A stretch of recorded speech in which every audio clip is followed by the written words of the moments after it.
Comenzamos entonces con el CAT-SEX en la sesión de preguntas y respuestas. Para ello, hago una breve introducción, como siempre, pero esta vez mucho más breve, porque ayer ya hablamos y he subido también el video para los que no han podido asistir. Pero quería comentarles de que, bueno, este CAT es bastante utilizado últimamente,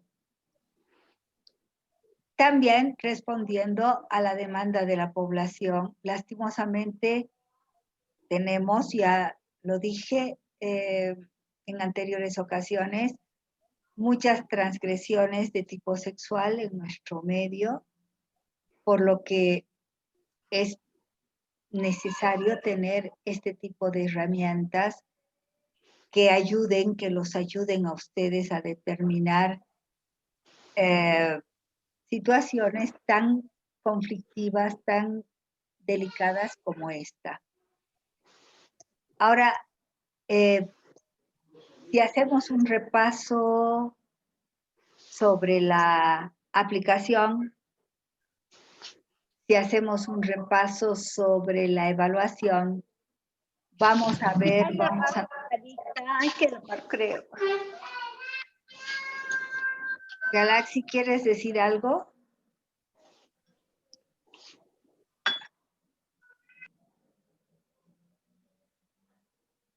Bueno, les decía. Disculpa, licenciada.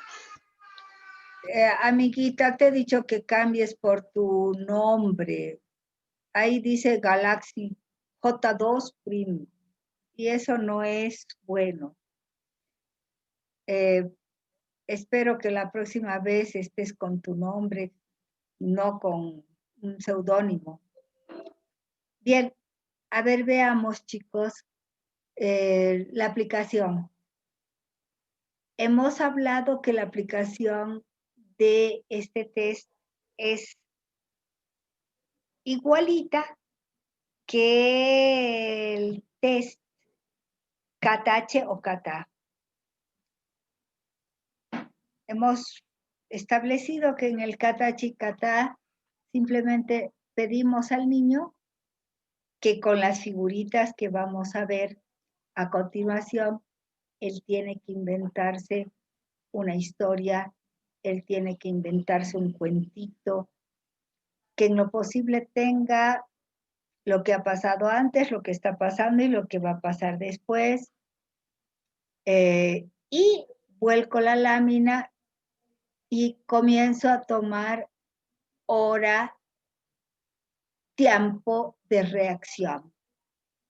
Tiempo de reacción que me va a servir para analizar cuáles son las láminas que más lo han movilizado o la han movilizado y aquellas láminas en las que o se desprende demasiado rápido de la situación ansiógena o permanece con el problema, el conflicto durante mucho tiempo. Entonces, chicos, la forma de aplicación creo que no tiene y no amerita mucha preocupación, aunque lastimosamente ustedes no han podido hacer los ejercicios del caso. Una vez terminado el cuento, la historia del niño, se comienzan las preguntas. Y las preguntas siempre son en torno a la historia que ha realizado el niño o son en torno a aquellas peculiaridades que tienen las láminas, aquellas peculiaridades que hacen al objetivo de la lámina. Por lo tanto, esa es la forma simple de evaluación, de aplicación. Recuerden ustedes de que deben realizar preguntas abiertas, nunca preguntas cerradas.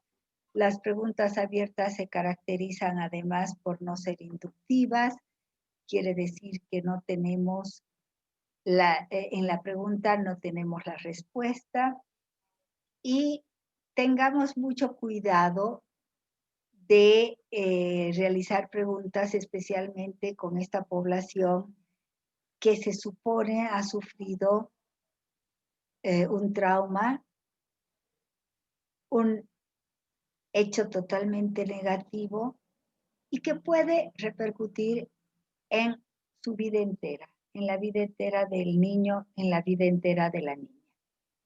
Ahora bien, si tienen alguna pregunta sobre la aplicación del CAT-SEX, por favor, realícenla.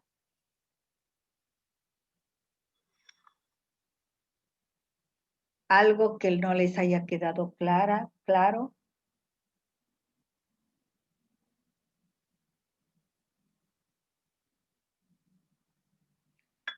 Bien, como la aplicación parece que está bien, les recomiendo que si ustedes tienen posibilidades de reunirse con alguna de las alumnas o alguno de los alumnos de psicología, lo hagan y traten de hacer role-playing. Es decir, traten de tomarse mutuamente el test para ver si están manejando un poco la técnica, es decir, el volcar la página, el escribir, el estar atentos al cronómetro, el estar atentos a las preguntas posibles que podemos hacer, el saber el estímulo de las láminas, ¿no?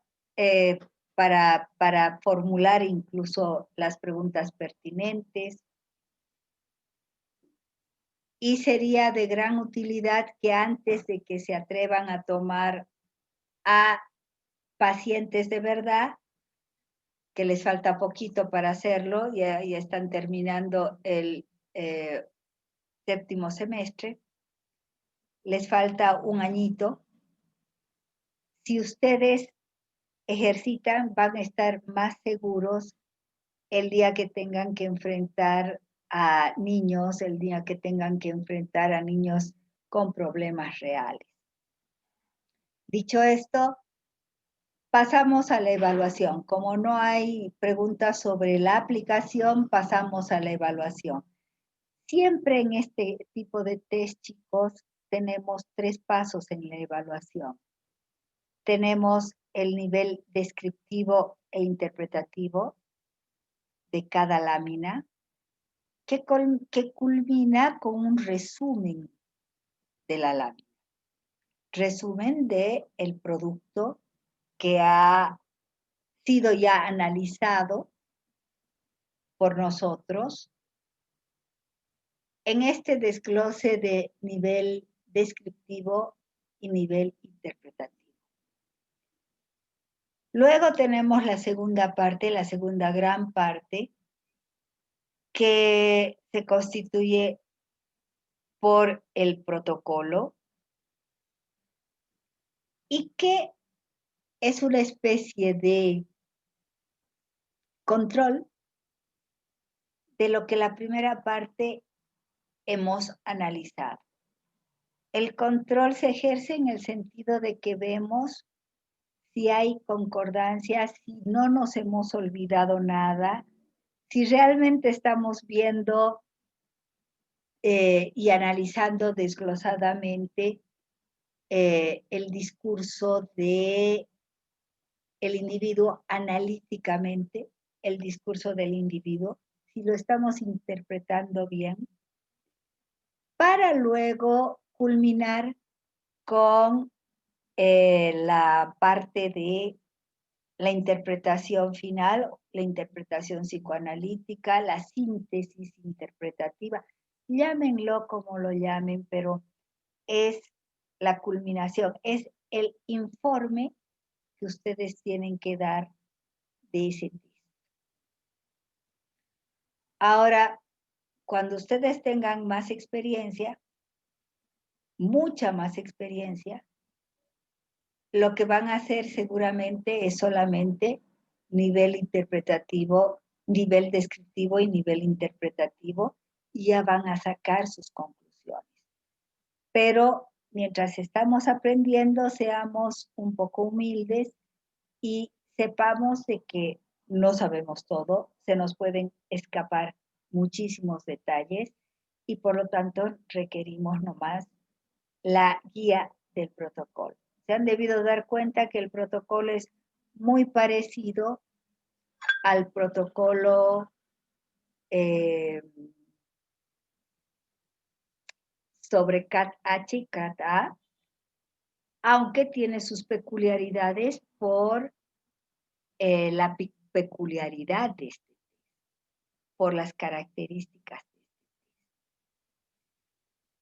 En el informe final, no se olviden que tienen que ir graduando la información desde aquella información bonita, placentera, normal, que nos abre las puertas para poder entrar a aquello que es conflictivo, aquello que está feo, aquello que está mal.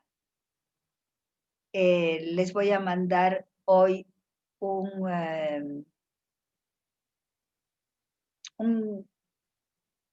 recurso para que ustedes recuerden cómo se hace un informe psicológico dentro de lo que es el contexto infanto-juvenil. A veces es hasta la pubertad que nosotros los informes los hacemos coloquialmente, no llegamos a un diagnóstico, no etiquetamos a la persona, no etiquetamos a los niños, no etiquetamos hasta los púberes, ya a los adolescentes ya los podemos etiquetar, pero con mucho cuidado, con mucho detalle.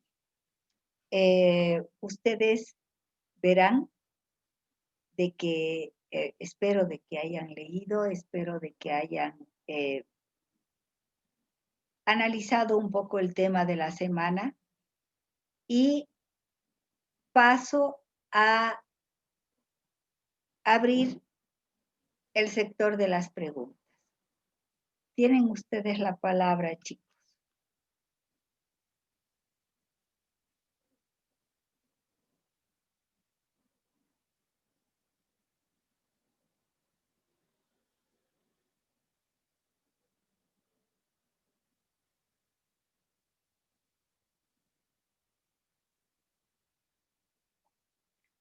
¿No hay preguntas?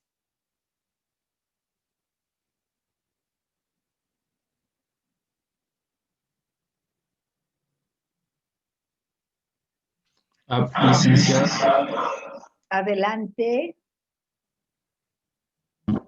creo que está haciendo eco el micrófono de John, pero bueno, mi pregunta es respecto a, como es un test que tiene el objetivo, como ya dijimos, ¿no? En la anterior clase, de ver de que se toma ante la sospecha, ¿no? De alguna agresión sexual o abuso sexual que haya tenido el niño.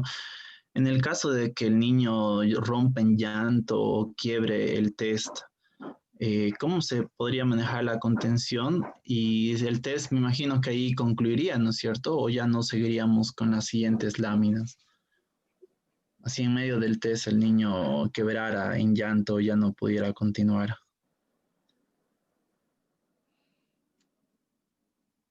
A ver, Israel, para tomar un test a un niño, tienes que haber trabajado muy bien la relación.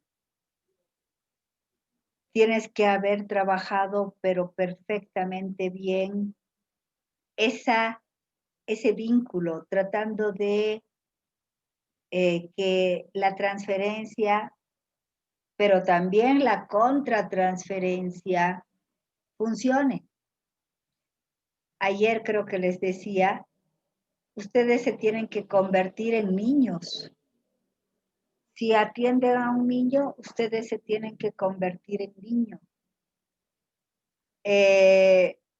Entonces, ustedes no pueden tomar un test cuando el niño está movilizado, agitado, traumatizado, saliendo del trauma. O sea, obviamente que primero tienen que contenerlo y muchas veces les va a pasar esto, especialmente a las personas que trabajan o que quieren trabajar en las defensorías públicas.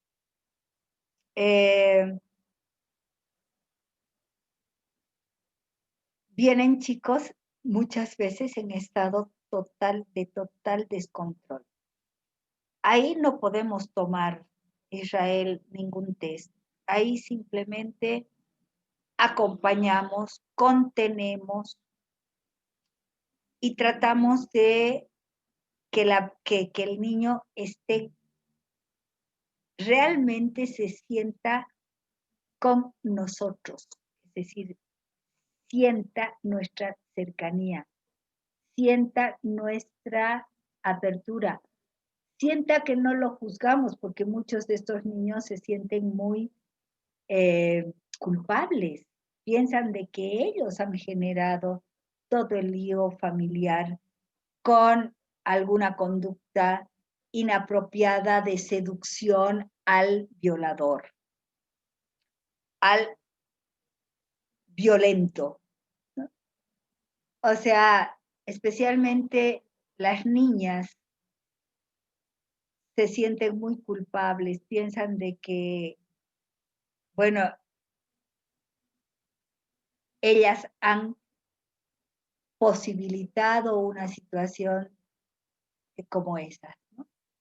Como la que seguramente ha causado muchísimo problema alrededor de lo que es el contexto familiar. Porque también hemos hablado de que lastimosamente los violadores son gente conocida, son gente allegada, son gente muy dispuesta, integrada dentro de la casa. Muchas veces, chicos, se trata del propio padre, se trata, como ayer habíamos hablado, de la madre, se trata de el tío, el primo, el hermano, el abuelo, y bueno, y entonces resulta que obviamente no es un tema solamente personal, sino es un tema que ha trascendido a todo el contexto familiar e incluso muchas veces al contexto social, porque es el vecino del frente o es el hijo de la vecina, cosas por el estilo. De todas formas, vean ustedes lo delicado del tema, porque obviamente implica la vida de la persona, del violado, de la abusada, del abusado, pero también implica la vida de todo el contexto que rodea a ese hecho. Por lo tanto, Israel, si el trauma ha sido hecho en ese momento y que la denuncia se hace en ese momento y nosotros como psicólogos tenemos que intervenir, simplemente acompañar y nunca tomar. ¿Cuándo tienen que tomar este test?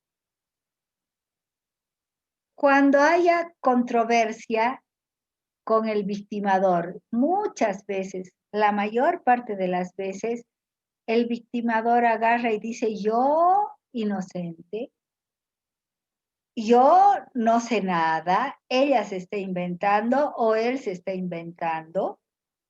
Y como se está inventando, lo está haciendo porque no me quiere.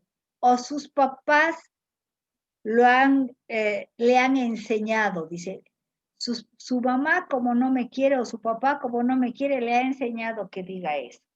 Generalmente es el yo inocente. Es en esos casos, Israel, que tú tienes que tomar para ver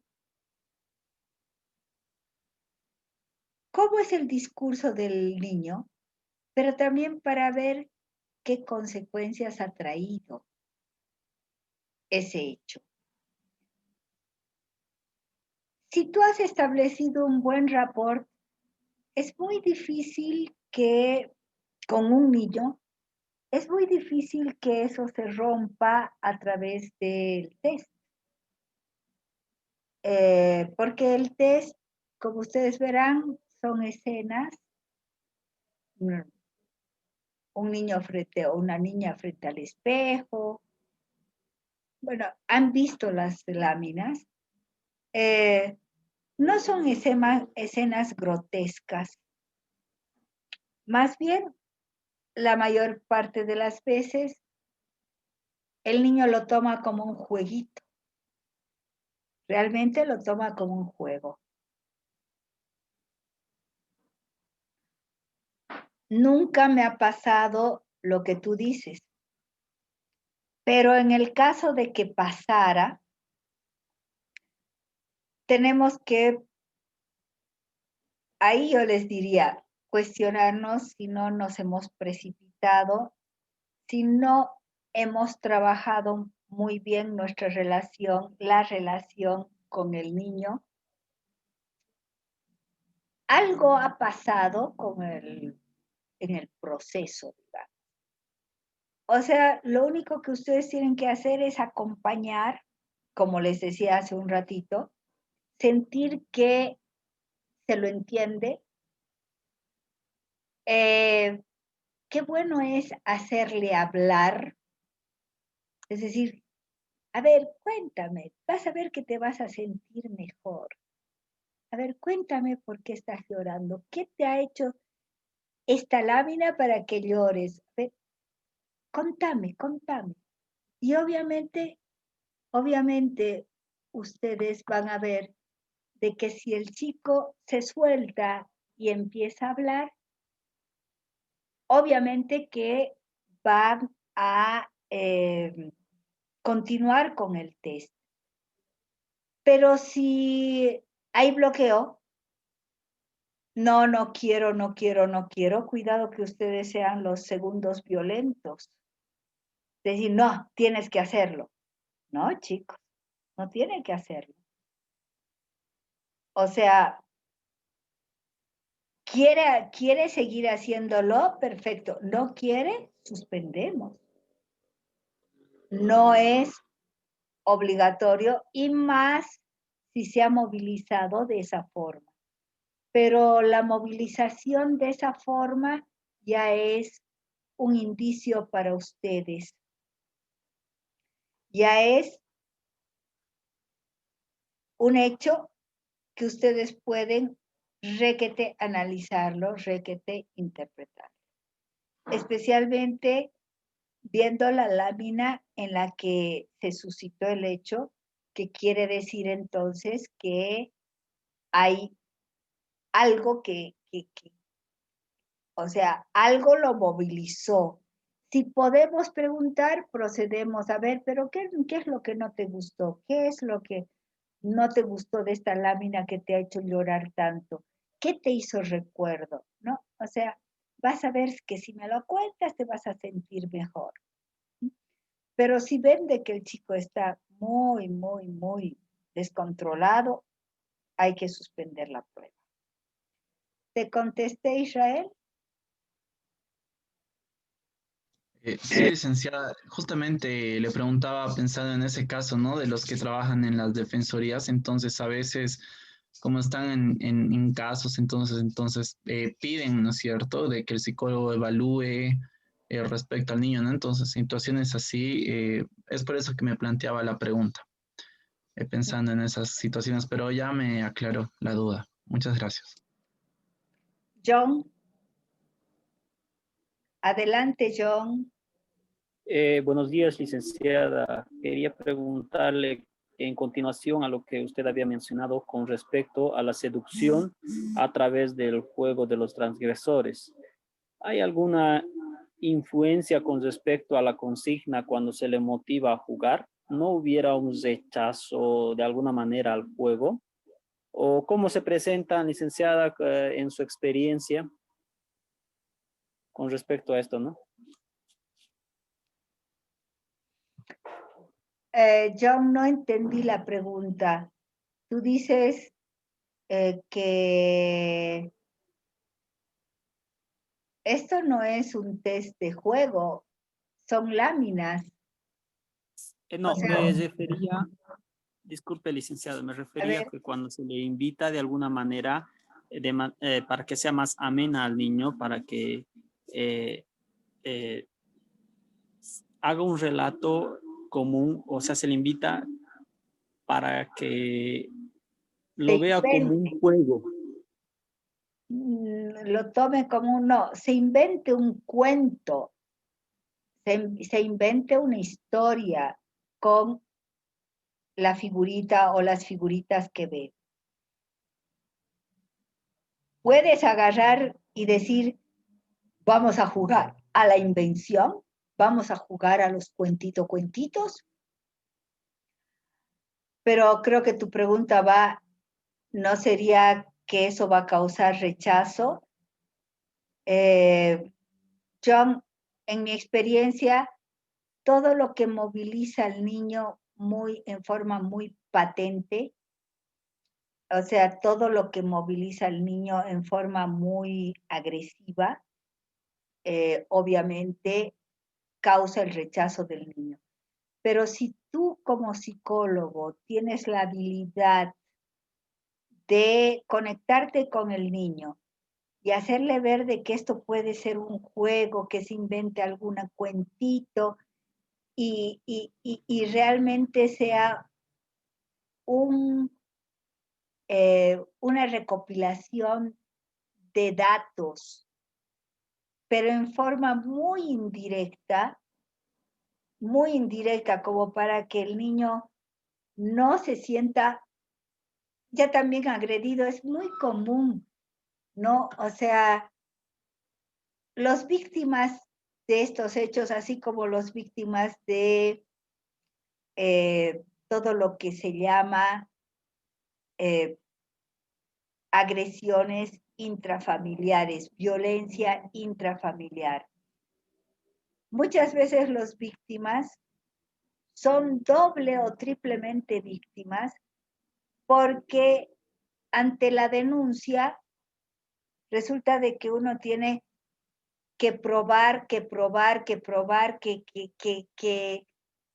o sea, es un juicio donde se la pone o se lo pone en el banquillo de los acusados también al víctima, ¿no? O sea, ¿eres creíble o no eres creíble? Y esto hay muchos estudios sobre esto y es algo que ustedes tienen que verlo también para no caer en ello. Ahora, respondiendo, John, específicamente a tu pregunta, si has creado un buen rapport y si es que lo haces ver como jueguito.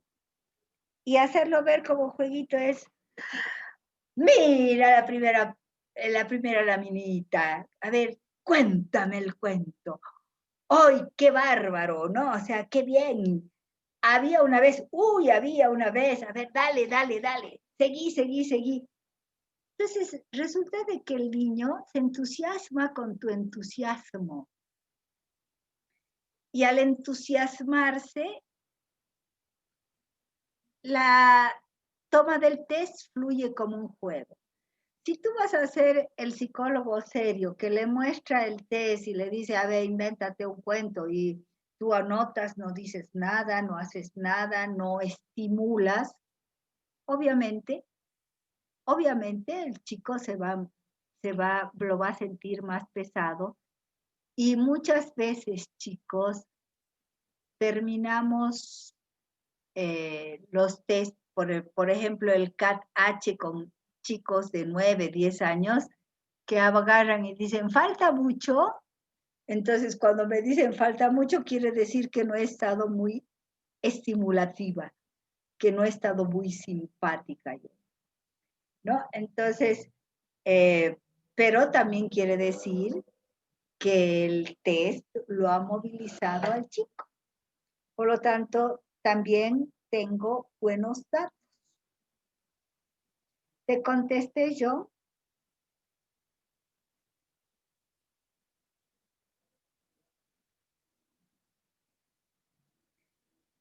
Dice, sí, licenciada, gracias, me quedó más claro. Bien, más preguntas, chicocos.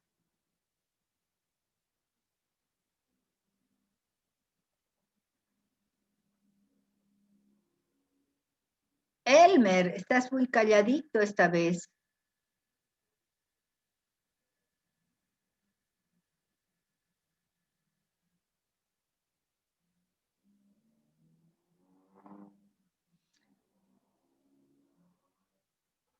Parece que Elmer se ha dormido. Bien. Buenos días, licenciada. María Isabel. En las láminas hay la figura de un cuadro en el fondo y quería preguntar si eso se lo podría interpretar de alguna manera, ya que solamente en la última, cuando hay rivalidad fraterna, no existe, eso solo es un paisaje. Y en los demás sí. O sea, tú te refieres No, Marisabel, a ver, ¿a qué te refieres? ¿A la lámina en sí o hay una figura de fondo? ¿Qué cosa? Hay un cuadro detrás en el Ah, fondo sí, de un cuadro, de una pintura. ya. Y tú preguntas si ese cuadro tiene alguna significación especial, ¿verdad? Sí. Sí. Bueno, Marisabel, el cuadro, hay dos significaciones que podríamos derivar del cuadro, ¿no? Si el niño o la niña se dedica más al cuadro y arma relatos en torno al cuadro, o sea, ustedes están viendo y están presenciando una forma muy inteligente de evasión al tema que lo moviliza o que la moviliza demasiado. Por lo tanto, es una forma de evadirse. Acá había un cuadrito que estaba la fotografía de la mamá, del papá y cosas por el estilo. Es una forma muy elegante de evasión y muy inteligente de evasión. Pero, ¿evasión a qué? Evasión al contenido del cuadro. Evasión al contenido estimulativo de ese cuadro, por una parte. Por otra, chicos, la segunda respuesta, Marisabel, es, ¿qué es el cuadro? El cuadro es una rememoración, ya sea pintado o ya sea fotografiado, es una rememoración estática de algo. Puede ser de la figura de mamá, papá, familia. Por lo tanto, te regresa al pasado. Pero lo más importante es de que es estático. Ahora, cuando tú captas las cosas así y te fascinas por lo estático o te fascinas por el cuadro en este caso,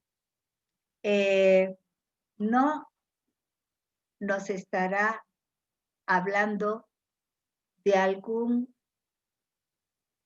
recuerdo o de alguna fijación o de alguna regresión al pasado después de enfrentar lo que está enfrentando en el presente.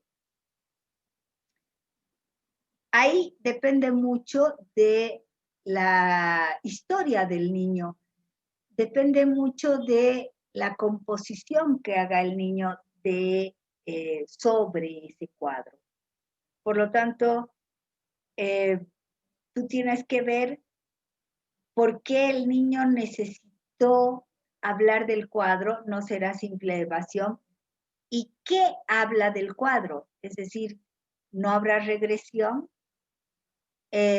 no habrá una añoranza a épocas anteriores al trauma. Entonces, ahí está tu pericia como psicóloga para